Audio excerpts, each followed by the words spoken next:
Hey everyone, I'm Mike, and thanks for checking out the channel. Today we're going to do a reaction to something different because this song is apparently about 33 years old, and I have not heard it. But I was watching a great interview today on Billy Corrigan's channel that he does interviews with all these different musicians and actors and stuff like that, and he had a great interview with Corey Feldman.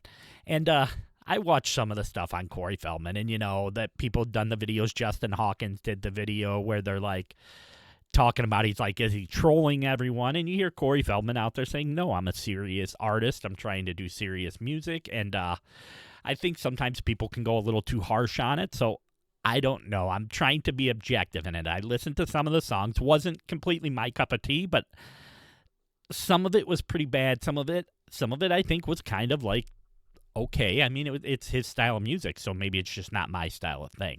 I follow some of the channels. I watch some of the Jim and them things that are kind of funny, and I know he gets upset about them and does really defensive, and he had the issues with the Corey Haim stuff. And but in this interview, he talked about a certain song, and it was a song called What's Up with the Youth.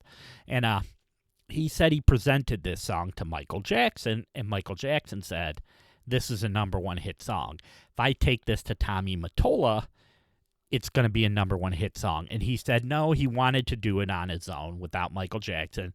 And he said he agreed to appear on a Howard Stern thing. I am also a Howard Stern fan.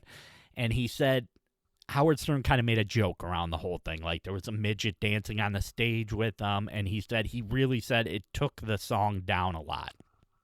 Now, when I hear him talking about that, I really wanted to hear the song for myself and judge, would this have been a hit song? Because I think people can listen to it in a vacuum right now and say, oh, you know, well, this wouldn't have been a hit song. But you have to remember what time frame it was in and what was out at that time. And did it fit into that mold of song?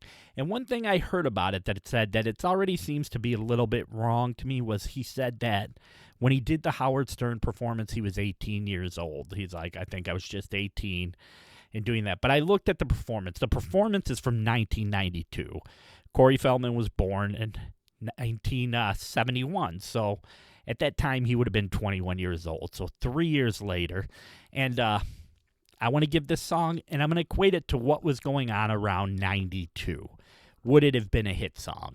You know, I don't know. I know in 92, we were really just in the transition from kind of, there was boy band stuff, but we were in the transition of 80s hair metal to 91 was the release of like Nevermind from Nirvana, and Soundgarden had their album out, and Alice in Chains and Pearl Jam. So that 91 through 93 was really a changeover from the 80s hair bands like to this whole new style of grunge. So I figured, let me listen to this song. I'm going to give it an objective opinion of really, is this story, because I've heard people say, oh, I think it's just like a bullshit story that he's making up, that Michael Jackson said this would have been a hit song. And someone said maybe, hey, it was Michael Jackson being nice and saying it would have been a hit song, or maybe it was Michael Jackson really believing this would have been a hit song.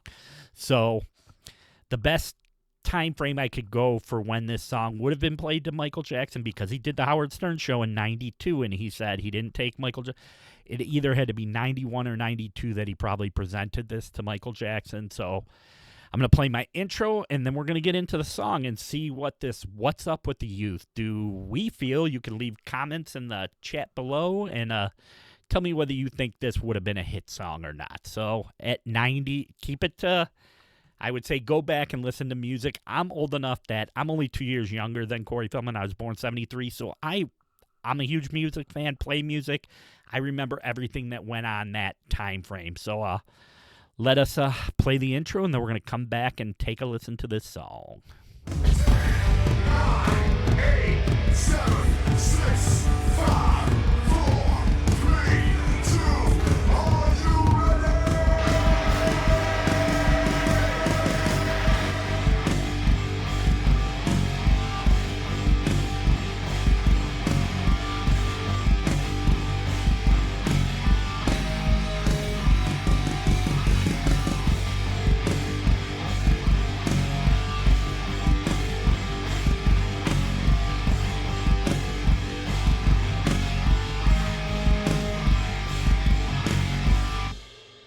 Jesus Christ.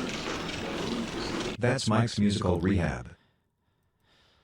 All right, so as we go into this right here, I will say this album was released in 2002. Even though he wrote the song in 91 or 92, he performed it in 92 on Howard Stern. He said he didn't record it because he felt like that killed the song. So he did record it 10 years later. There was a bunch of live performances of this, but I wanted to hear the song like what his original concept was for the song. So let's check out What's Up with the Youth.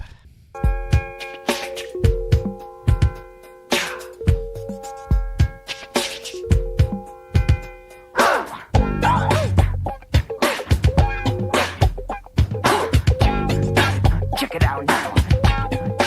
Check it out now. Times are changing, yeah, they're just rearranging. Would you look at your children, see there's nobody home? Look in the schoolyard, you'll find all the fools and get nothing. Look in the lockers and your mind will be blown. Nobody tries to just understand them. Nobody tries to hold on to their hands. Nobody tries to pay them some attention. Nobody tries to give them a chance. What's up with the youth? What's up with the youth? What's up with the youth? What's up with the youth? What's up with the youth? What's up with the youth? What's up with the youth? Tell me what's up with the youth? All right, so my first acknowledgement on this song is definitely very Michael Jackson-esque, where you could tell that was his main influence. So it's got that kind of feel. He's doing the little like vocal parts in between the lines where it's like kind of a Michael Jackson thing. And I have thoughts on this, and I'm going to come back to it, and I will play the song and get to the end, and then I'll discuss what I really think on this song. So let's go a little bit more with it. Check it out now. Check it out now. Check it out now. The Check It Out Now is kind of a lot like Michael, and the kind of thing is Michael Jackson. He was a junkie and he bought it at school. He raced to take it on and somebody stabbed him cause they thought he was a gangster. He just trying to be cool. Nobody tried to just understand him. Nobody tried to don't do his head. Nobody tried to give him some attention. Nobody tried to give him a chance. What's up with the youth? What's up with the youth? What's up with the youth? What's up with the youth? What's up with the youth? What's up with the youth? What's up with the youth? Tell me what's up with the youth?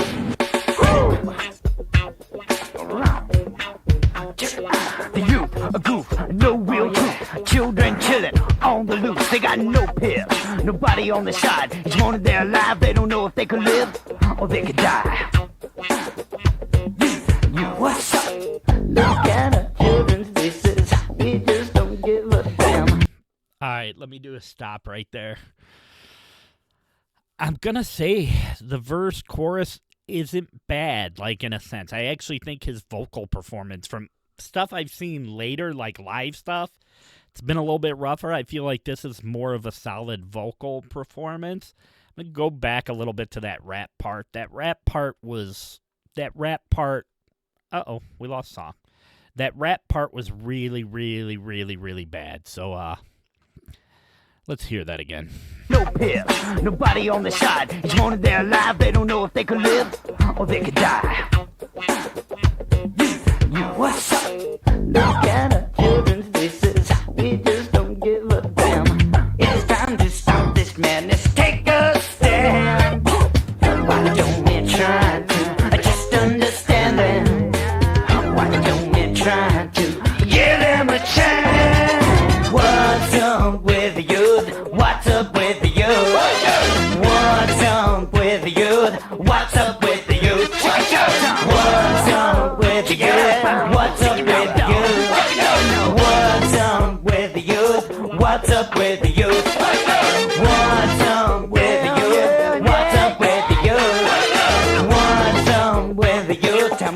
up with the youth? What's up with the youth? What's up with the youth? What's up with the youth? What's up with the youth? What's up with the youth? What's up with the youth? What's up with the youth? What's up with the youth? All right, as it goes into the next song. All right, so let me come in with my opinion on this, and this is just my opinion. I could see maybe Michael Jackson as someone who was close with Corey Feldman and seemed to really care about him. Like, might have heard that song and thinking to his own days back in the 80s that maybe this is like he could do something with this and make this a hit song. My dilemma is if you get into more of Michael Jackson early 90s stuff, it was a little more harder pop rock kind of stuff. He really did some cool stuff with the Earth song and things like that, and Black and White was really cool and stuff like that, and Scream that he had, Dirty Diana was in there, and really cool stuff. Smooth Criminal, definitely, you know, this cool stuff. This, for me to say, would this have been a number one song for Corey Feldman in 91 or 92? Absolutely not.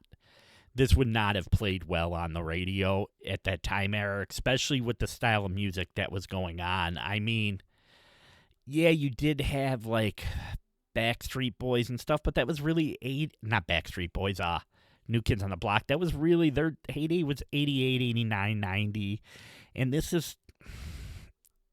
reminds me, like, could it have been a hit in 1983, 84?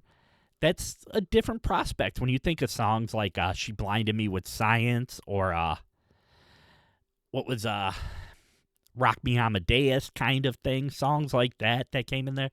That Who Could It Be with I Always Feel Like Somebody's Watching Me kind of thing. That I feel like in that era of 81 through 85, maybe this could have had a chance at something, like, you know, his popularity of his acting at that point, where he was doing things at that point, he would have been 13, 14, so we were seeing, like, we saw Lost Boys around that time, a little bit after that, but we saw the Friday the 13th movie that he was in that was fantastic, Friday the 13th Part 4, and definitely Stand By Me was out around then, so this could have been something at that point that would have been maybe a song that would have related more to that time era. 90s, 91, 92, absolutely probably not. And this isn't picking on Corey. You know what? I think a lot of people have their own opinions and do their own things, and he's a kind of polarizing figure in his own way of, you know, he brings some of the stuff upon himself, the wife swap thing that he did that was just kind of, it was kind of bad, made him look bad, but he did that all. That was his kind of performative way of he did things. But never hate on anybody for making music. You know, it's something that, let me go back to this. It's something that, you know, everybody has their own thing, and I'm for people making any kind of music they want to make, you know. There's an audience for everybody. So, my final opinion on this, would it have been a hit? Number one song, that answer to me is unequivocally no. This just at this time era wouldn't have been good. He's too, you know, I even think back to, like, what was that, Michael Damian or whatever did that, Rock On, did the cover of Rock On. That was like even 86, 87 that was coming out. So this to me would have been more of an early 80s song. I think in the 90s it would have felt really dated at a time that music was definitely not going in that direction. It was more emo, kind of grunge, kind of heavy, dark stuff. And I get he's trying to go with the dark, more like message of what's up with the youth and like that there's problems out in the world. And so my opinion is vocals and stuff, fine. It's not, you know, Corey Feldman doesn't sell himself to be like singing like Sebastian Bach at the time that would have done it, or Dan Vasc, who I like check out all the time, but he's an artist. He's writing music. So, yeah, I'm going to say appreciate the effort in there. Just don't think this would have been a hit song. So you let me know what you think in the comments about that, and try to be nice. I mean, I know some people get like, I know Corey kind of gets his This whole thing, like, pretty polarizing, like I said. So, as I always say, music makes life better. Thanks for checking out the channel. Please like and subscribe if you can. We are at 4,987 subscribers, so I'm 13 away from 5,000. I will link another video that will come up here probably with my subscription thing down here. It's all going to be there. So, all right. I will see you guys in the next video.